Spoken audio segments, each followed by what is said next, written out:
Hey guys, it's Austin Doctor, and welcome back to the second video today, and it is the 7 Senses of the Reunion, Episode 2. And if you're wondering where do I find this, well, you can find it on Amazon Prime with their anime selection, or, you could watch it off of Kiss Anime.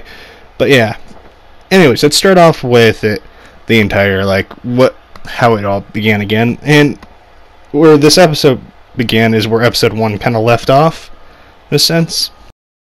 We see Haruto is still in shock about Asahi being alive, and Haruto remembers Asahi,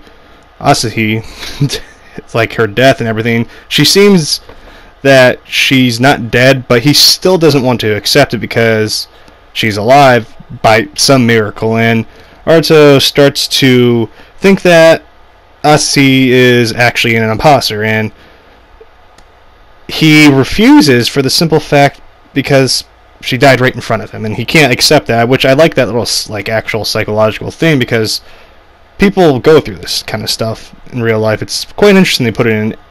But we find out that Asahi's memories, they haven't really gone anywhere. They were kind of still there from 6 years ago, because Asahi kind of talks about the pool incident that happened 6 years ago, and she thinks it's actually 2034 when it's actually 2040, and she looks at her in-game menu and she thinks it's a bug, and then she tries to log out, but she can't.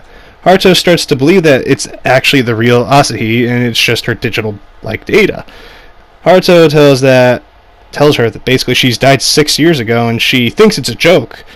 And we see Leon comes back to try to convince Asahi to join him like he did a while ago.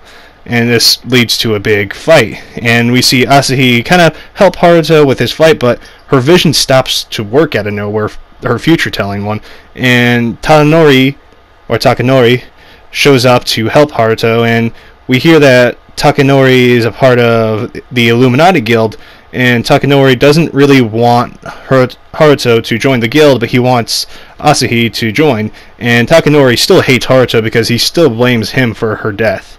And basically, Takanori, before he left, called Haruto powerless, and Haruto tells Asahi that everything literally ended with Subaru when they failed that quest 6 years ago. And Asahi wants to remake actual Subaru, and then we see after Satsuki show up at Haruto's place, and Satsuki's actually, we find out, is playing Reunion too. So this is starting to build up, which is kind of interesting. And Haruto is still in pain from 6 years ago, and he doesn't want to log back in, but somehow Satsuki convinces Haruto to log back in. I wish we could have saw that, because, it'd be interesting, especially Haruto's sister is kind of trying to peek on what's going on. But we see Asahi's last memory was her defending Haruto before the quest was failed. And Asahi learns that she has died, but it's all because Satsuki kind of was forcing on her, honestly. And Satsuki doesn't want to lose Asahi again because she doesn't want to go through that pain again, and I understand where she's coming from. But we see another group attacks Haru for Asahi again, and we see Satsuki literally really go off on it. I mean, she's powerful. She summons all the elements and completely takes them all out without mercy. And basically, Haruto goes, you're just like the same person many years ago. And we see that Lightning's trying to capture Asahi again, and Takanori kind of shows up and threatens the leader to not touch her or hurt her ever again, because he will personally wipe them all out. And then we see Satsuki, Haruto, and Asahi return to the old Subaru's base, and we see this girl, Alessia, or Alikia, I don't know how to pronounce her name. She shows up at the end and kind of tells Haruto that Asahi's sense isn't really fully awakened, and that's what the guilds are trying to do. They're trying to capture her to reawaken that, and it can predict more than just a person's movement. It can predict further than that, just the actual future. And we see the girl leave and basically tells Haruto to face his past. And I think that Haruto's past is going to be the biggest weight on him, and it should be, because that's actually psychologically correct. I mean, if you see your best friend die right in front of you and you get blamed for her death, it's going to affect you, honestly. And I kind of like this psychological stuff in it.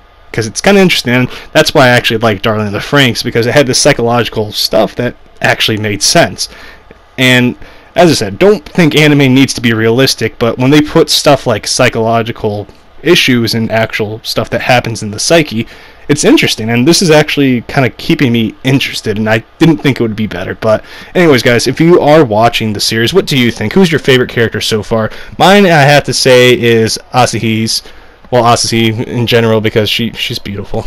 I love her energetic personality so far, and let's hope this doesn't have a sad ending, to say the least. But anyways, guys, if you did enjoy this video, smash that like button. If you are new here, subscribe. But anyways, guys, I hope you have a wonderful day. This is Austin Doctor saying out. Peace.